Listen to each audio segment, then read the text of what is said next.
You are now listening to About That Business, hosted by Rom Wills. Rom Wills is an entrepreneur and personal coach who has helped people reach their fullest potential personally and professionally. Take it away, Rom. Thank you, Marshall. Learn about social class. Now, check it out. Whether regardless of what business you in, or even if you're not even in business, you're in like the sales profession, or especially the sales profession. Anytime that any profession where you have to interact with different people, even if you're just a server, because even though I'm promoting business and stuff, everybody got to start somewhere. Every single person got to start somewhere, and like I said in a video one time, sometimes you have to treat your job like it's a business.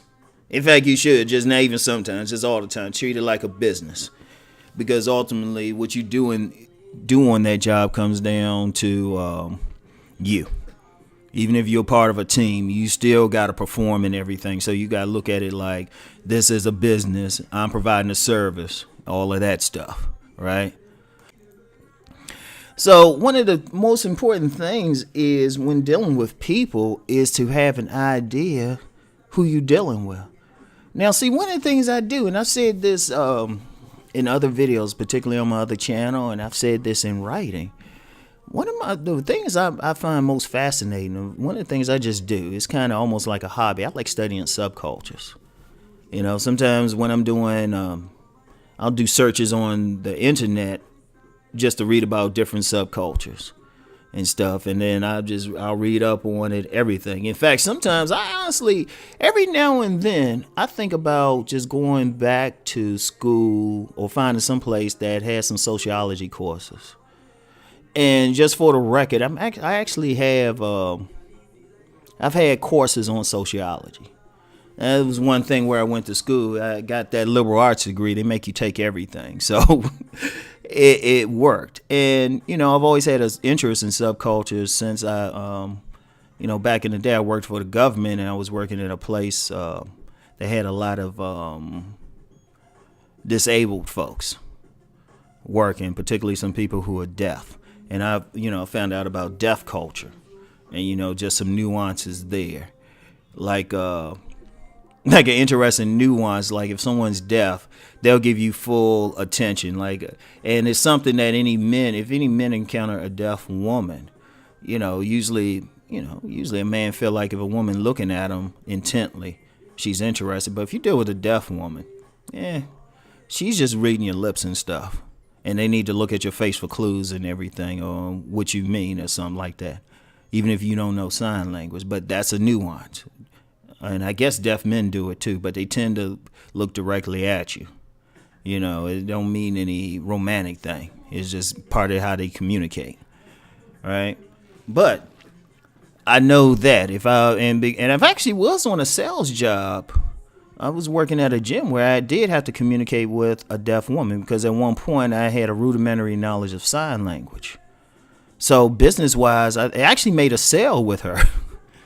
I was actually able to communicate effectively, because at the time, now I've gotten out of practice with sign language. I might, if I get some free time, maybe I'll take it again. But it was rudimentary enough to get her to sign the deal. And, it was a combination of sign language, writing notes. She could read lips. So, but I had an idea. I was able to connect with her. And that's anything. Study subculture, study the people around you. If you on a job or something, and somebody say they from like a housing project or a hood or someplace poor, if they share that with you, sometimes you get some people from some places, they don't share where they actually from with you, depending on the job. They'll try to have you think, they live in a more affluent area. But if they share with you, talk with them or pay attention to them, look at them, try to have an idea of, go on the internet sometime, look at what people say about certain class structures. Like I can tell now, I can read a lot of where somebody's at, whether they black, white, Asian, just in how they wear their hair. Because, okay, I ain't going to use the obvious example of in the black community. I use a white community.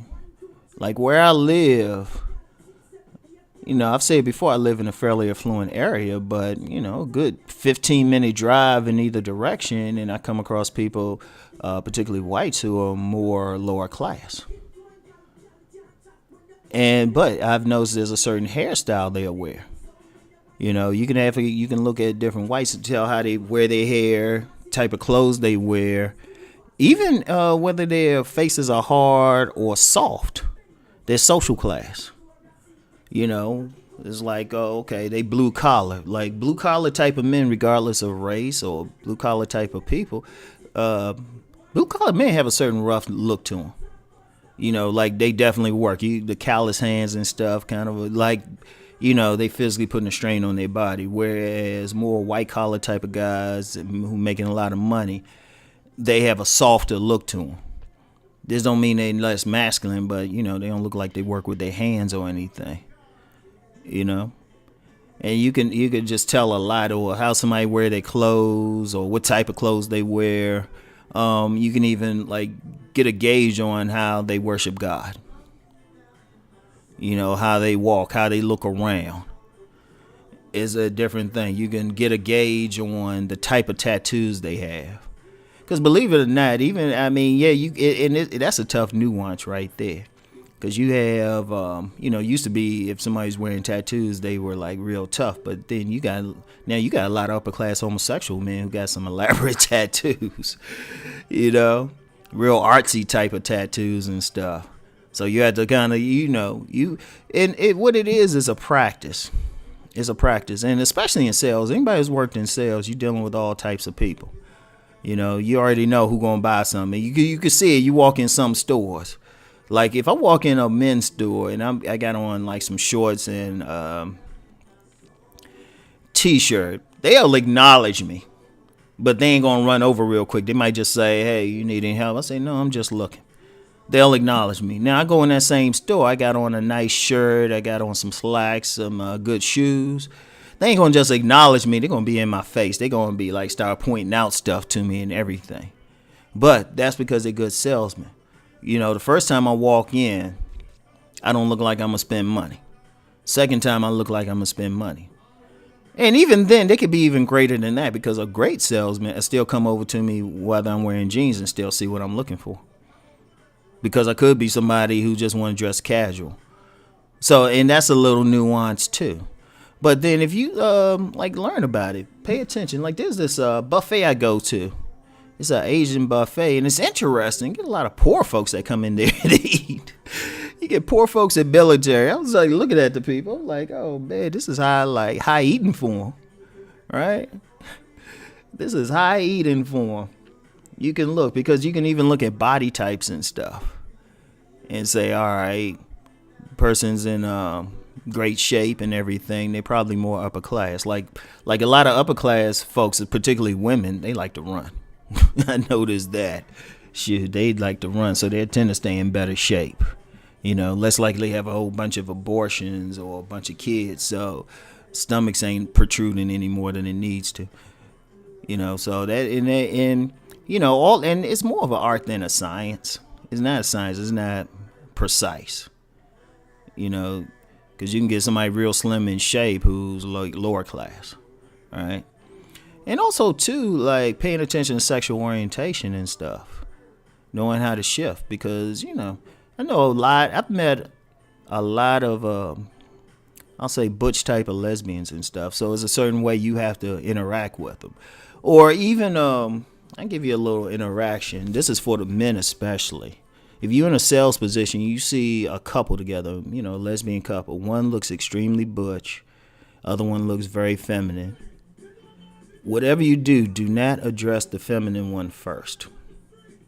Don't do it. If you do, don't be offended. If you just happen to do it anyway, like you do it, and you've done it in the past, and you just do it because that's just the first person you got to, and she don't acknowledge you, don't take it personally. But direct all your attention to the the butch one. That's just a little nuance. That's just a little nuance there. So you want to, And like I say, you just want to practice it. If you want to get into any type of business, sales especially, but any type, well, if you're in business, you pretty much selling. You learn those things and you learn to really work it. All right? Really work it because it's helpful. Just like I did in my last video, it's about knowing your customer. So study the social, just pay attention. Sometimes even if you out, if you're in certain neighborhoods, pay attention how they do things. Pay attention how people look. Because all of them have a look. And most of the time you can tell. Now, it's an art, not a science. Because I know a woman now, really good friends with her and stuff. She still can't believe I make money the way I do. She said, I can't believe people would pay you for that. Love her to death, though. But if you see her, if you knew her background, her and her husband, they in that upper middle class range. They in that top, combined, they in that top 5% as far as making money. They ain't quite 1%, but probably in the top 5% as far as money in this country, right? But her background is more trailer park. She just know how to carry herself. And it's interesting, her sister definitely looks trailer park, but she doesn't. But that's the thing too. Sometimes you gotta read something. If you had the experience I did, you could still pick it out.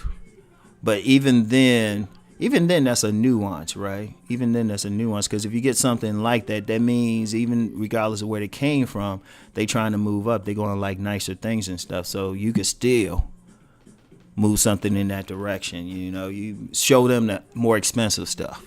If you can look at somebody and tell they trying to move up, they gonna want the higher end stuff. So anyway, right? That's it. Let's go out there and make that money.